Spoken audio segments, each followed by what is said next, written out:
What's going on, family? I'm gonna try to do this video in one take. So if you're addicted to TikTok and have a short attention span, I would click off of the video because this one's not for you. I'm out here doing my workout for 75 hard. Just a nice little walk through the park. Nice little walk. It's a little bricky out though. I got my gloves, my hat, my wool on. It's actually very cold. And we're getting it done. Got 19 days left in 75 hard. And this is where it's gonna actually get hard because it's now cold outside. And I feel like quitting, honestly, but I can't quit. One, because I told myself I wasn't gonna quit, and two, I got people watching me, people counting on me to get this W, complete 75 hard, prove that I can do it, which I can. I know I can, because I can do hard things. But could I always do hard things? I didn't think so. See, about a year or 2 years ago, I was that guy who was playing Fortnite every day. Which, like, Fortnite's a great game, don't get me wrong, but I was playing like 7 hours of video games a day. Fortnite and Valorant, those are my go-to. And what I realized was that if I wanted to change my life around, I was gonna need to cut that stuff out. And so I picked up a few self-improvement books.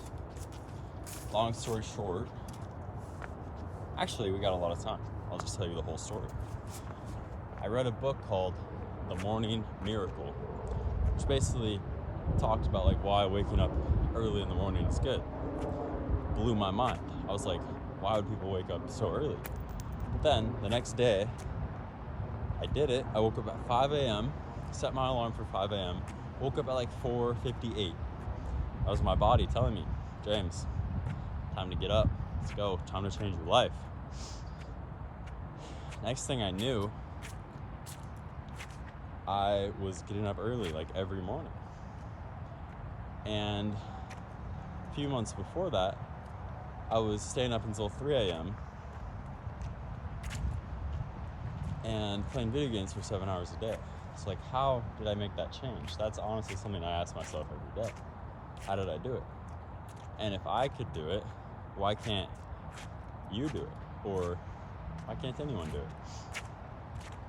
And that's kind of why I decided to become a health coach. Another reason is because my mom is a health coach and I learned so much from her.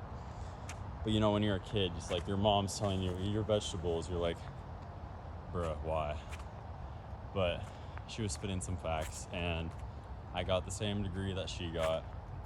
And now I'm educating the masses, you could say. Where was I going with this story? Yes, I went to Norway, took a gap year to go and find myself or whatever. And I found myself in a very tough spot. I was pretty average at most things. You know, I had like average physique. I still went to the gym. It was probably a bit above average, but I had a shoulder injury. And I couldn't really push myself in the gym at all. And I was eating a lot more food, not really looking the way I wanted to. So I was like, fuck that. I want to be an absolute tank. I want to be a beast. So I fixed my shoulder, kind of. I mean, my shoulder still hurts a little bit, but it got a lot better. I did rehab for like 2 hours a day, every single day. And now I can put strain on my shoulder. So I can push through it, you know. And I started the 75 hard challenge right when I got to Syracuse University. I'm a freshman, first semester. And I got here, 20 days later, I was like, I'm starting 75 hard. I don't give a fuck what anyone else says. I'm starting 75 hard. A lot of people were like, dude, that's gonna be too much for you. Like, you're doing 75 hard as a first year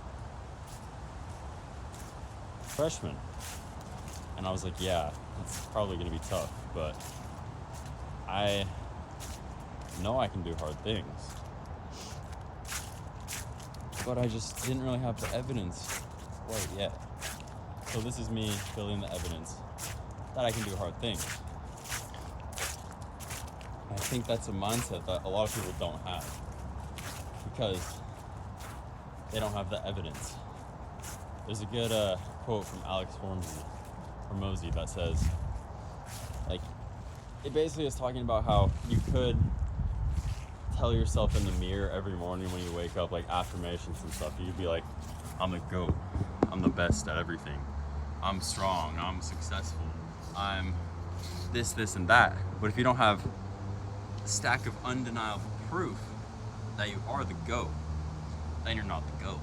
Like, Kobe Bryant, when he was alive, rest in peace to a legend, or like LeBron James, they have all these rings. They have a lot of things that says that they're great. They don't need to go into the mirror in the morning and be like, you are the GOAT, you are the GOAT, you are the GOAT, because everyone else tells them they're the GOAT.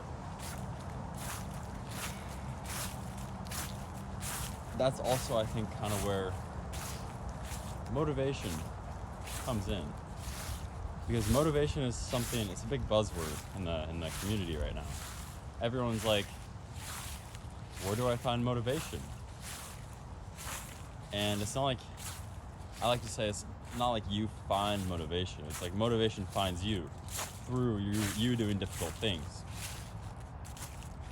So you need to do these difficult things to gain motivation, because it's not just gonna magically appear one day when you're watching a TikTok video that says, like, that's a video. I love David Goggins, but if you're just watching his stuff, or like remixes of him being like, who's gonna carry the boats and the logs? Like, no one's gonna, you're not gonna be carrying the boats. That's not gonna be you, because you're sitting on your couch like a dumbass watching TikTok.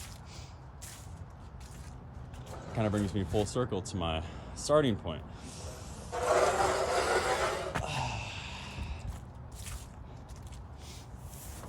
So if you watched this far into the video, 7 minutes and 40 seconds, you're kind of proving to yourself that you can do something hard. And I know, TikTok is very appealing. I deleted it, but I deleted it because it's the best social media ever created. It is the GOAT social media platforms. It's so good that that's all I want to do. All I want to do is watch TikTok. Now, does that sound productive? No. Can TikTok be beneficial? If you're a creator, yes, I believe it can, because that's how you find your audience. You're not even just a creator, but if you have a product to sell, TikTok finds your perfect audience for you. Slide. But when you're watching TikTok all day, you're not getting anything beneficial done with your life. Even with watching this video right now, you're not advancing in life at all. You're still consuming media. That's where the trap with all these motivational videos are. It's called motivational porn, some might say. Watching David Goggins yell, who's gonna carry the boats and the logs? It's cool. You're like, yeah, I'm fired up. Well, then you scroll, and the next emotion pops in your head, and you forget.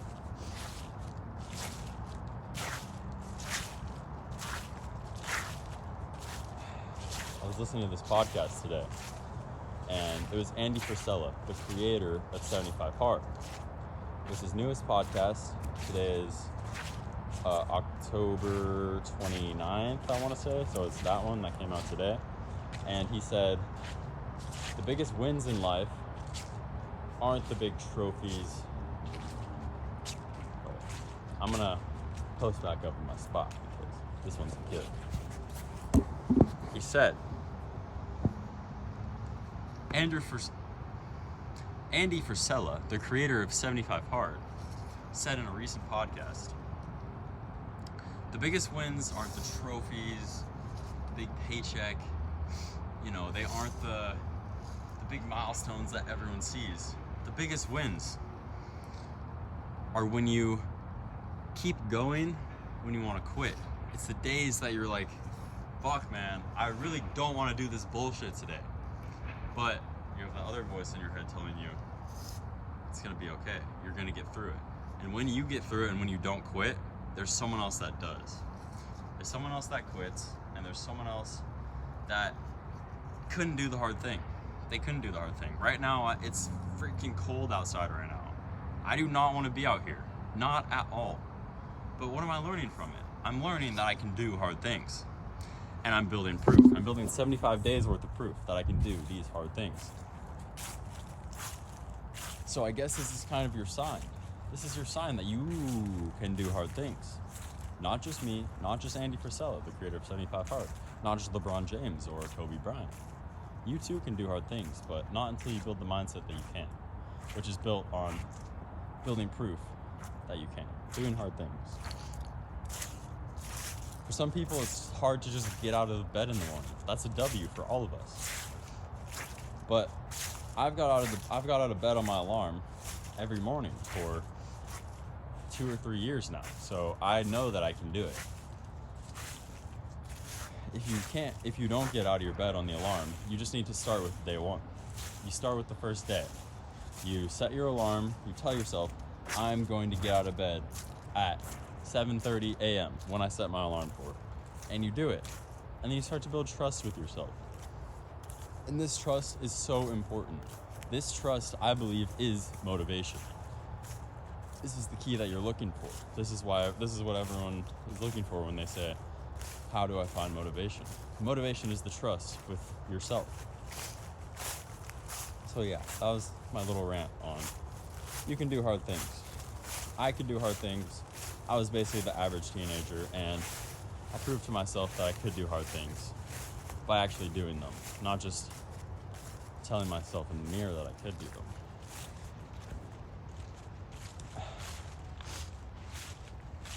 Topic number 2 that I want to cover today is kind of just want to talk about college and like what I'm doing, like how I'm doing in college.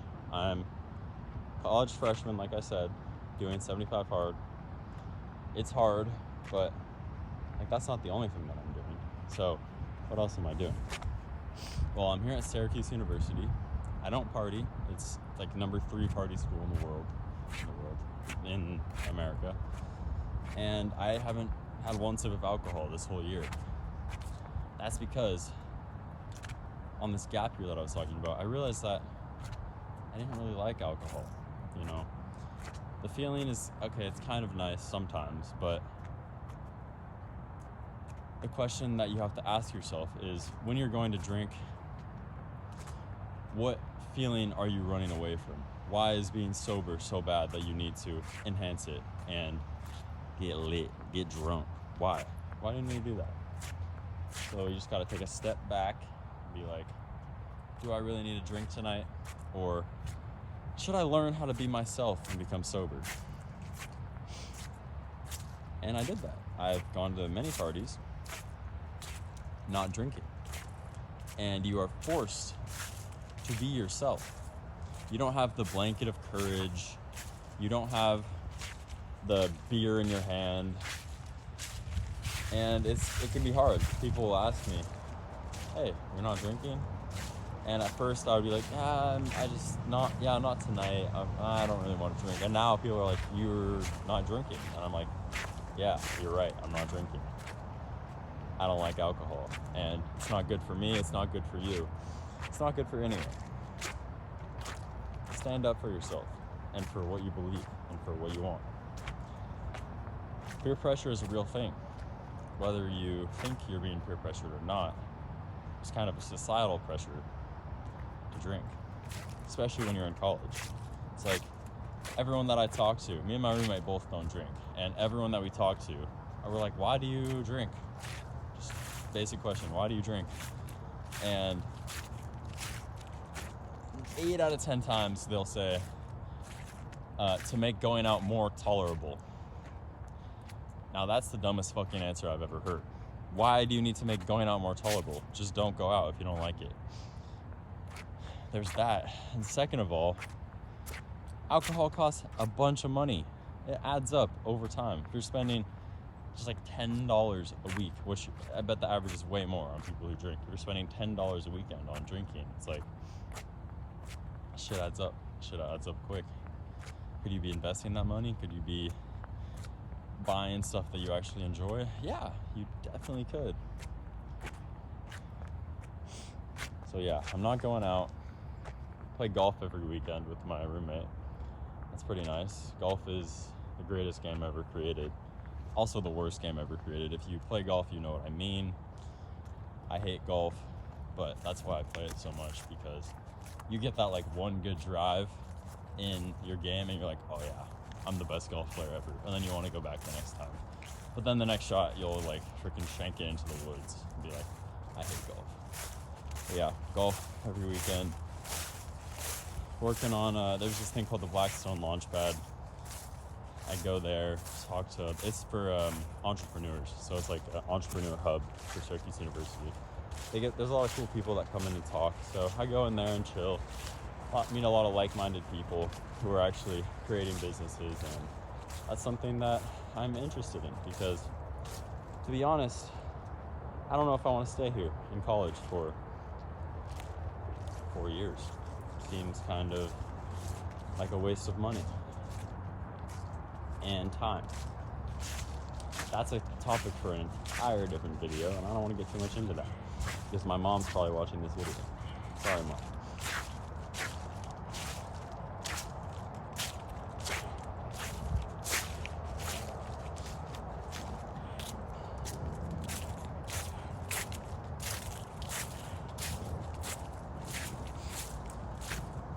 Sometimes you just gotta take a moment, sit down, on a nice and wet bench, and just look around. Just gotta look around. I don't know if you guys have ever tried meditation, but it's something that's really, what's the word I want to say? First of all, it's like, if you meditate, you're a hippie, basically, is what everyone says. But meditation doesn't have to be, it doesn't have to be that. It doesn't have to be this like kumbaya stuff, which it is, and it's totally cool if you do that. But meditation is just sitting with your thoughts and not letting them affect you. Why is that so important? Well, if you are standing behind someone in line, or if you're sitting in traffic and you're thinking this person ahead of me is a dumbass and they're a terrible driver, letting that affect you could like cause some kind of road rage. But if you're good with your thoughts and you have control over them, you can take a deep breath, see that thought going through your head, fly it out the door, and you're like, I really actually don't care. I'm just living my life, and this person's dumb. Move on with my life. Bang, meditation. Ooh. Found a thing.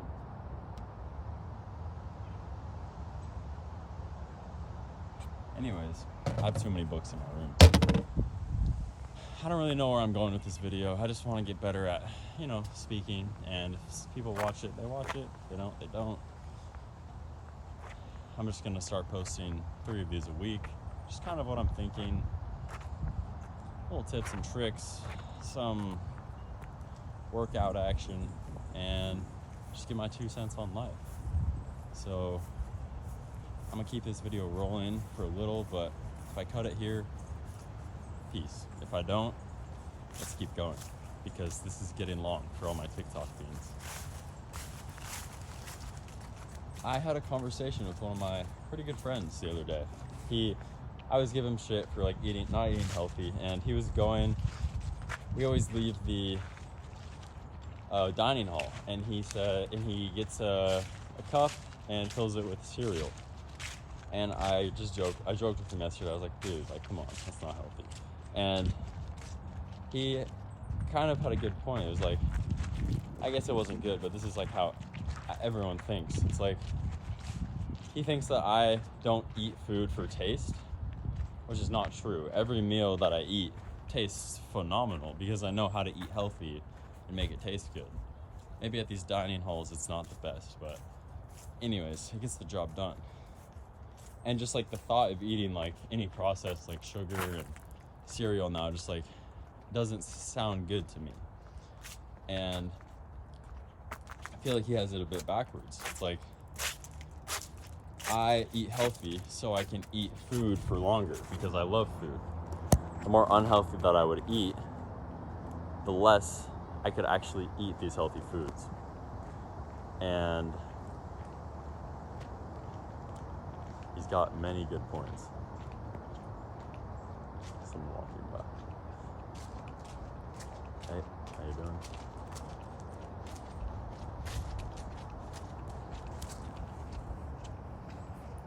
Anyways, he eats food for pleasure and thinks that I don't, but I love food. And all the food that I eat tastes good.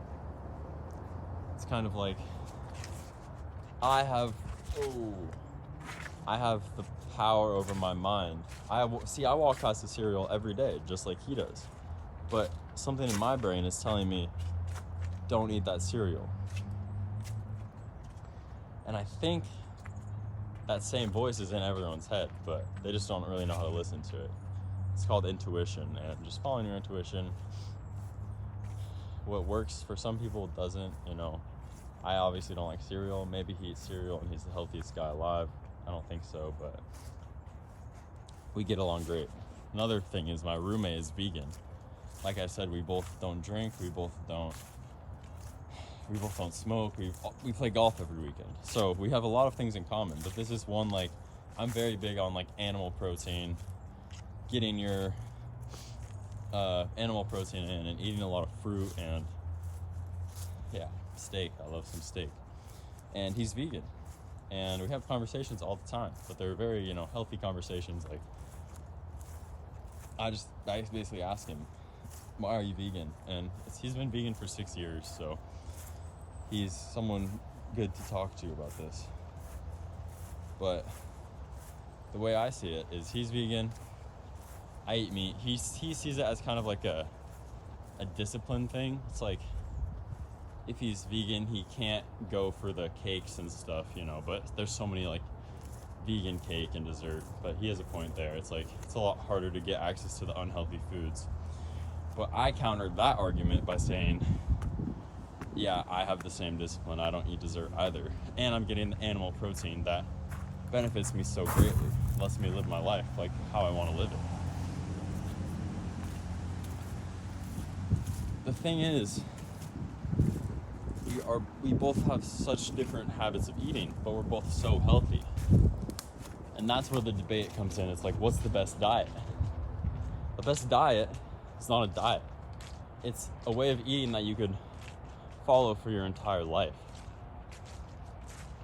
So I could eat this way my whole life. Sawyer, my roommate, could eat this way for his whole life, but the common denominator that we both have is that we both don't eat processed bullshit, because that's why everyone's so fucking fat. I mean, so freaking fat. But everyone's very, very fat. It's like 69 or 70% of Americans are either overweight or obese. Now, why is that? It's because of these highly processed packaged foods that are so easy to eat in every aisle in each supermarket that are so cheap. That's why everyone's overweight and obese. I could also talk about this for a really long time. Obesity is kind of just seen as like the new norm. It's like everyone's overweight, so like I'm overweight, it's fine too. But it doesn't have to be that way. If only people knew what they eat has such a big impact on them and how much they eat. In fact, this is kind of like I don't know, it's some conspiracy theory stuff, but I think it's real. But basically, the government doesn't want us to be, healthy, and they want us to be fat and dumb, hence the TikTok, hence all of the food. And 30, 40 years ago, our physical education system was like insane. These kids were doing like, I don't know if you guys have seen that video. It's from like the 70s. These kids are doing like push-ups. They're all of their shirts off. They look great, and they have these shorts that show like what level they are. So they're all competing because they want like the gold shorts, because this means you're like the best male in the whole school. And now physical education is like, yeah, you can go run the mile if you want, but you can also walk it. Like, we don't care. If you don't finish, it's all right. At least you tried. It's just so dumb. Like, and then kids like me will do this physical education. I actually did run the mile because I wanted to see like how fast I could get. 6:36, no, something light. But then I go home and play 7 hours of video games. Now what does this do to a young body and brain? Nothing good, let me tell you.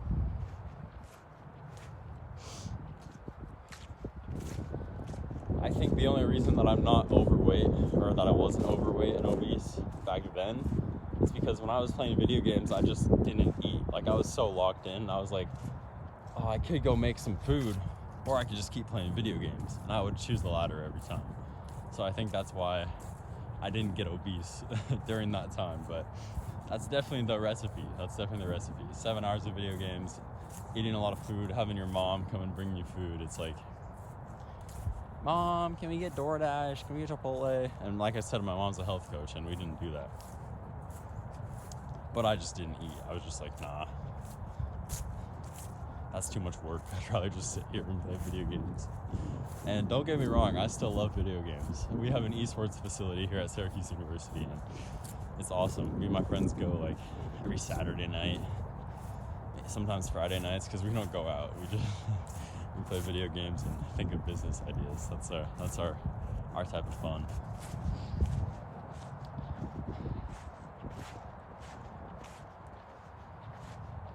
I don't know. I like making these kind of videos because I feel like I can just talk and say whatever, because I don't know. I feel like no one's actually going to watch this, but it's fun. Yeah, I like to come to this field and just either, some days, I usually do every other day, I run, I jog on these white lines all the way down, and then I come here and sprint the shorter side. Do that like 8 times. I also like to jump rope, so that's what I've been doing for my 75 hard workouts. But I've got these gloves on, and I can't even feel my fingers right now. It was on Friday. It's Monday. Shit, sorry guys, my timer just went off. But I was gonna say, it's Friday. On Friday it was 70 and sunny, and today it's like freaking 40 degrees and cloudy with a chance of meatballs, and it was raining. But like I said, I'm still out here grinding, doing 75 hard. I still have to do all my homework, meet with my group, eat more food, and do legs today. That's gonna take like an hour. So, am I managing my time the best? If I were, I probably wouldn't have stayed up until 1 a.m. last night, but I was editing a group project because I wanted it to be the best in the class. And I thought we were gonna watch them today in class, but we didn't even do it. My teacher doesn't even know like what's up and down. She's a new teacher, love her, but she's a bit confused sometimes. But yeah, I stayed up till like 1 a.m. and I didn't have a class until 11:40. I slept till 10. Usually I wake up at like 7:30, go for my outdoor run / walk. And then I have time to just chill in the evening and just do my homework. But now I have to do this workout, legs, and all my other homework. So yeah, time management, it's fun. It's a fun skill to learn here in college. But I'm starting to like it. That's why I'm making these videos, because I want to get better at making videos. I guess this isn't really editing at all because I'm not cutting it up a bunch, but I feel like that's what people like. I feel like people like some authenticity, which we don't have very much today. So my 45-minute timer went off, walking back to my dorm, and I'm gonna go hit legs. Yay. I love leg day. I love leg day. But yeah, hope you guys enjoyed this little ranty video. Not even sure what I'm gonna title it. It was fun. I enjoy making these. Let me know in the comments if you like watching them, or if you don't like watching them, because if no one likes it, then I mean, if no one likes it, I'm still gonna do it because fuck you guys. But love you guys. See you in the next one.